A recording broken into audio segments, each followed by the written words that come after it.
Hai, welcome to Artocles. Seperti biasa, 3 kasus berikut ini sengaja digabung karena terlalu pendek jika dibikin satu video khusus dan terlalu panjang apabila dibikin konten shorts. Dan lagi-lagi semua disajikan untuk memberi pelajaran bagi kita supaya berhati-hati dalam menjalani hidup.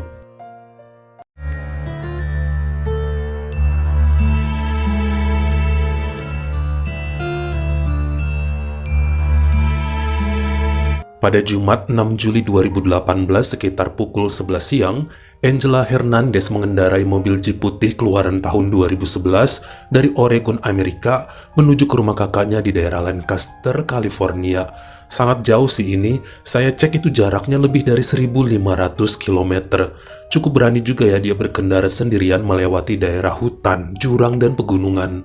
Namun menurut kakaknya, dia udah biasa melakukan ini sebulan sekali untuk menjenguk ponakan, dan selalu gadis tersebut selama di perjalanan kirim lokasi terkini, sehingga sang kakak dapat memantau keberadaan adiknya selama menuju ke sana. Siapa tahu kenapa-napa. Dikatakan Angela mampir mengisi bensin di daerah Carmel dan sempat mengirim pesan pada kakaknya. Namun 40 km setelah keluar dari SPBU di wilayah tebing curam daerah Big Sur, California, Angela kaget saat tiba-tiba ada hewan nyebrang jalan yang dia juga nggak inget itu binatang apa. Lalu lempar setir untuk menghindar dan sayangnya mobil yang dibawa harus menabrak pembatas jalan hingga terjun ke dalam jurang bebatuan sedalam 70 meter. Dalam beberapa jam dikatakan Angela sempat nggak sadarkan diri, lalu terbangun kaget saat siuman, dirinya itu masih dalam mobil. Air sudah masuk ke dalam, kepalanya pusing, bajunya sobek-sobek, badan terasa remuk, dan beberapa luka di sekujur tubuh yang mengeluarkan darah. Saat itu mobilnya ada di laut dan pintunya nggak bisa dibuka karena knopnya hancur. Jadi segera dia bergerak dengan sisa tenaga yang ada, menggunakan kunci Inggris untuk memecahkan jendela, lalu keluar dari sana, berenang pelan menuju ke pantai dan pingsan lagi karena kelelahan. Dalam beberapa jam kemudian, Angela terbangun dan melihat mobilnya yang hancur kini sudah berada di pantai, di atas bebatuan karena terseret arus. Dia berteriak minta tolong, namun sepertinya nggak ada yang dengar. Yang nampak di sekeliling hanya batu-batu besar, tebing, dan juga lautan tanpa ada tanda-tanda manusia lain di sana. Coba cari handphonenya tapi udah hancur. Gak mau kehilangan nyawa dalam keadaan begini, Angela mencoba meminum air laut, namun yang terjadi perutnya mual-mual. Kakinya juga gak bisa dibawa berdiri karena ada tulang yang patah. Akhirnya wanita tersebut meminum air radiator mobilnya karena cuma cairan ini yang cocok dengan perutnya kala itu. Selama 7 hari wanita tersebut berteriak minta tolong pada mobil yang lewat di jalanan atas, tapi jaraknya terlalu jauh dan suaranya juga tenggelam. Jadi nggak ada yang mendengar, terkhusus mobil yang lewat itu pada ngebut-ngebut. Gadis itu coba menulis SOS ya di pantai, menyalakan api dan menimbulkan suara-suara dari besi mobilnya. Belum ada hasilnya juga, sementara perutnya diisi oleh rerumputan dan hewan kecil apa aja yang lewat, ditangkap dan dilahap hidup-hidup. Sebenarnya malam di hari kejadian, kakaknya Angela langsung melaporkan pada polisi tentang adiknya yang hilang. Pihak kepolisian mencari di daerah tempat wanita itu isi bensin di Carmel karena menurut kakaknya, di situ titik terakhir lokasi keberadaan Angela. Namun udah dilakukan penyisiran oleh polisi nggak ketemu juga.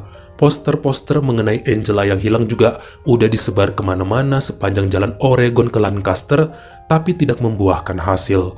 Di lain tempat, hari demi hari dijalani Angela dengan susah payah bagaikan mimpi. Dia menggelar sebuah handuk dari mobilnya di antara bebatuan sebagai alas tidur. Handuk itu juga dipakai sebagai selimut saat malam dingin dan nyamuk, juga sebagai payung saat siang dari sengatan matahari. Dia berusaha minum seirit mungkin karena air radiatornya nggak banyak. Pernah coba minum air laut lagi yang ada muntah dan diare selama 24 jam penuh. Bahkan memasuki hari ke-6, dirinya sudah mulai pasrah dan menulis sebuah surat yang ditujukan buat keluarga apabila ternyata kelak dia ditemukan sudah tidak bernyawa.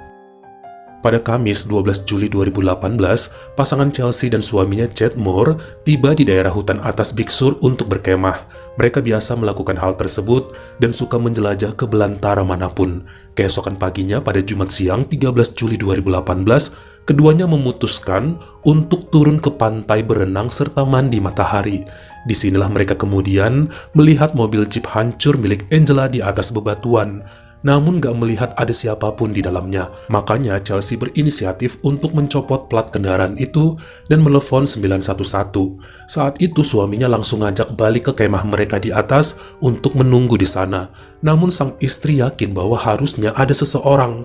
Pemilik jeep ini pasti di suatu tempat sekitaran situ, baik dalam keadaan hidup atau tidak. Sampai Chelsea mendengar suara samar dari kejauhan minta-minta tolong dan bergerak sana-sini mencari sumber suara. Akhirnya menemukan tubuh Angela 400 meter dari lokasi mobilnya berada, di balik batu yang bagaikan zombie dengan mata merah merona. Dia suruh suaminya ambil selimut, air, dan makanan sambil terus menelepon polisi untuk memberitahu titik lokasi tepat mereka berada. Angela merasa bagaikan mimpi ya saat ditemukan oleh Chelsea. Bahkan setelah dipeluk oleh wanita itu, dirinya langsung nangis dan pingsan karena kelelahan. Menurut dokter, gadis ini mengalami 4 tulang rusuk patah, 2 tulang selangkangan patah, paru-paru rusak, pembuluh darah di mata pecah, serta pendarahan otak. Namun keadaannya kemudian makin membaik. Sementara menurut Chad, saat itu mereka udah hampir meninggalkan lokasi mobil jeep tanpa mau menelpon polisi. Takutnya itu jebakan orang jahat aja. Namun feeling istrinya sangat kuat bahwa ada seseorang yang masih hidup di sana membutuhkan pertolongan.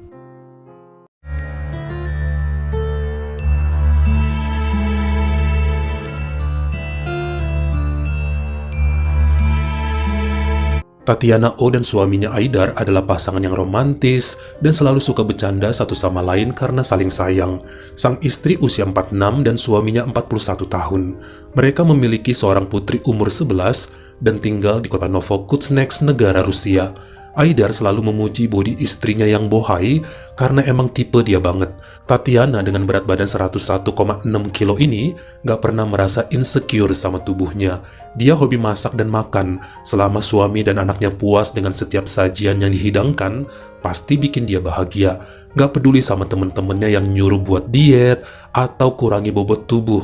Yang terpenting sehat, hidup senang, dan suaminya puas lahir batin. Banyak yang bilang juga bahwa mereka ini pasangan yang lebay. Tatiana mudah merajuk karena hal sepele. Misalnya pulang kerja minta suaminya bawain pizza, tapi ternyata lupa, bakal didiemin semalaman dan gak dikasih jatah. Begitu juga Aidar ya, pernah gak pulang karena lembur dan tidur di pabriknya tanpa ngasih tahu terlebih dahulu. Tatiana langsung kabur ke rumah orang tuanya sambil nangis-nangis, sementara putrinya ditinggal di rumah sendirian. Tatiana ini ngadu pada ibunya bahwa sang suami gak cinta lagi dan main sama wanita lain, padahal mah emang kerja dan gak ada bukti selingkuh. Anaknya aja yang umur 11 tahun suka jijik sendiri ya ngelihat kelakuan orang tuanya. Sebentar mesra, sebentar berantem hebat untuk hal gak penting. Habis itu baikan dan langsung mantep-mantep di kamar. Kalau udah gitu, putrinya dicuekin nonton TV sendiri. Bahkan kata anaknya, ayah ibunya sering bertengkar gak jelas hanya mempermasalahkan mau makan mie pedas atau asin hari ini, mau pakai baju biru atau merah saat ke pesta. Sepele gitu bisa berantem sampai teriak-teriak, kemudian baikan dan mantep-mantep lagi. Bener berlebihan emang. Pada Sabtu 15 Mei 2021, ternyata Aidar lembur dan pulang agak telat. Ini membuat istrinya ngambek dan hampir kabur ke rumah orang tuanya lagi. Namun ditahan oleh sang suami yang minta-minta maaf karena handphonenya lobet, jadi nggak sempet ngasih tahu. Sampai paginya, Tatiana merajuk sambil ngomel-ngomel nggak jelas. Hal tersebut bikin Aidar membentaknya nyuruh diem. Kali ini sempat terjadi kegaduhan di antara keduanya. Saat itu udah masuk ke hari Minggu 16 Mei 2021, sekitar jam 12 siang, malah sang suami ngambil minuman alkoholnya dan minum sendirian di halaman belakang. Merasa nggak dihargai, Tatiana ngambek dan ikut minum juga, sampai keduanya dalam keadaan setengah mabuk. Istrinya tuh pengen Aidar minta maaf dan merayunya seperti biasa, bukan malah menyendiri gitu. Dia panggil sang suami ke kamar dan mereka malah saling diem-dieman. Tatiana gengsi ya kalau minta peluk duluan, sementara Aidar kemudian rebahan di atas matras di lantai tanpa mau berucap apapun. Rasa kekesalan sang istri makin meningkat terhadap sikap diam suaminya. Dengan kesal dia duduk di atas wajah Aidar dan membiarkan bokongnya menutupi seluruh muka sampai leher sang suami. Santuy seakan berat tubuhnya yang hampir 102 kilo itu dibebankan ke muka suaminya.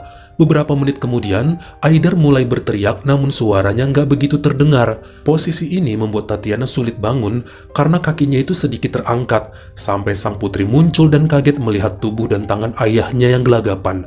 Gadis kecil itu segera keluar rumah dan minta tolong sama tetangga yang langsung pada heboh datang membantu Tatiana berdiri. Kondisi Aidar yang megap-megap membuat tetangga segera menelpon polisi yang muncul setengah jam kemudian. Namun sayang mereka telat sebab lelaki berusia 41 tahun tersebut sudah kehilangan nyawa karena kehabisan nafas dan tenggorokannya patah. Istrinya nangis kejer dan menyesali perbuatannya, namun semua sudah terlambat. Tatiana mengaku bahwa hubungannya dengan Aidar sangat baik dan gak pernah ada pertengkaran hebat. Kali ini dia yang terpengaruh oleh alkohol dikatakan kesal dengan sikap suaminya yang diam dan gak mau merayu sehabis bertengkar, lalu duduk di atas wajah Aidar yang menurutnya merupakan bagian dari cara mereka berhubungan badan biasanya. Jadi ada sesi duduk-dudukan wajah kalau mereka lagi mantap-mantap.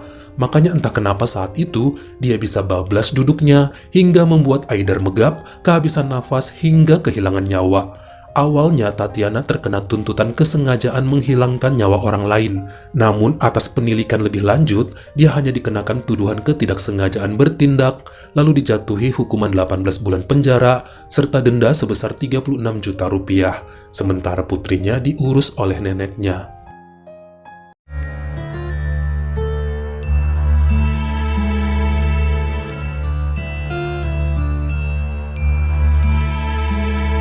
Kisah ini pernah saya bahas versi panggilan 911, tapi udah kena hapus videonya. Brad Davis adalah seorang mantan tentara berusia 33 tahun yang kemudian nganggur dan cuma bantu-bantu temennya buat bisa ngisi kantong sekedar untuk makan. Dia kemudian tinggal di rumah ibunya bernama Tricia di Pottawatomie, Kansas, Amerika bersama ayah tirinya bernama Denver Lee yang berusia 58 tahun. Sebenarnya, Brad sudah pernah menikah, namun rumah tangganya nggak baik dengan sang istri, dan mereka pisah begitu aja. Hubungan antara Brad dan ayah tirinya juga kurang akur. Menurutnya Pak Denver ini suka meneriaki sang ibu yang bikin hati lelaki tersebut sakit. Emaknya diperlakukan bagai budak dan gak pernah dihargai. Apalagi Denver dengan hobi bersama geng motor gedenya suka bertindak sesuka hati, bahkan sama orang-orang di jalanan. Tapi pendapat Brad tentang ayah tirinya ini berbanding terbalik dengan pendapat para tetangga yang mengatakan meski berpenampilan sangar dan menakutkan, hati Denver lembut banget pada siapapun dan suka menolong sesama. Ya mungkin emang Brad aja yang gak suka sama pria tua tersebut. Terkhusus tiap beda pendapat pasti mereka ribut sampai bisa hajar-hajaran, sama-sama gede adat dan gak mau kalah. Berdasarkan keterangan Tricia, ibunya Brad, dia sering menerima tindakan kasar dari suaminya sejak menikah pada tahun 2006. Makanya pada 2008, diajukan perceraian, namun nggak dikabulkan hakim sebab Denver menolaknya dan tidak ada bukti KDRT. Diajukan lagi pada 2010 dan 2012, tapi lagi-lagi nggak berhasil dengan alasan bahwa lelaki tersebut sedang berbenah diri dan akan tobat. Makanya mau nggak mau mereka tetap tinggal bersama. Itu juga yang menjadi alasan Brad tinggal di rumah orang tuanya, sekalian mau ngejagain ibunya supaya nggak disiksa lagi oleh ayah tiri. Pada Sabtu 21 Desember 2013 malam, saat emaknya nggak di rumah, Brad yang sedang berada di kamar mendengar ayah tirinya ngedumel dalam keadaan mabuk sambil menjelek-jelekan istrinya, ibunya Brad. Hal ini membuat sang putra marah, keluar kamar dan nunjuk-nunjuk Denver, nggak seneng karena lelaki itu menghina emaknya. Disebabkan saat itu bapak tirinya berada di bawah pengaruh alkohol, Brad berinisiatif untuk ngerjain sebuah candaan yang pernah dilakukan saat sekolah dulu bernama Atomic Wedgie, yakni menarik bagian belakang celana dalam dan menyangkutkannya pada pintu, kursi, atau kepala si pemakai. Cukup populer ya jenis bercandaan begini di Amerika, terkhusus untuk ngerjain anak baru. Kalau di Indonesia saya jarang ngelihatnya. Itulah yang kemudian dilakukan oleh Brad, ditarik kancut ayahnya dari belakang sampai bagian pinggang kolor itu nyangkut di kepala Denver. Lelaki tua tersebut terhuyung kebingungan dalam keadaan mabuk, sementara setelahnya Brad balik ke kamar dan cuek. Sayangnya sejam kemudian karena merasa keadaan terlalu hening, pria itu pun keluar kamar untuk ngecek. Disinilah dia menemukan bapak tirinya sudah terbujur kaku di lantai, masih dalam kondisi kancutnya nyangkut di kepala. Segera Brad menelpon polisi yang langsung datang serta menyatakan bahwa Denver telah meninggal karena kehabisan nafas. Dari hasil penyelidikan serta otopsi pihak berwajib, kemudian didapat fakta baru yakni ada bekas memar di kepala lelaki tua tersebut yang diduga akibat pukulan benda tumpul. Lalu muncullah keponakan Denver yang bernama Tonya Lester mengatakan bahwa hubungan gak baik antara Brad dengan ayah tirinya cukup tajam. Pasti bukan sekedar bercandaan dengan celana dalam tersebut yang sebenarnya terjadi. Yakin bahwa dengan sengaja mantan tentara itu menghabisi Denver dan mengarang modus bahwa ngeprank ini yang membuat nyawa sang bapak tiri melayang. Mereka udah saling benci sejak lama katanya.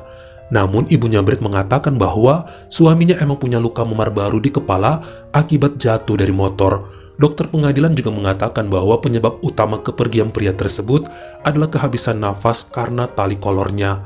Namun jaksa berhasil menyeret Brad Davis untuk mendapat hukuman maksimal karena dianggap sengaja membiarkan ayah tirinya tercekik. Pada pertengahan tahun 2014, lelaki tersebut dijatuhi hukuman 30 tahun kurungan atas tuntutan penyiksaan tingkat 1 yang mengakibatkan nyawa orang lain melayang.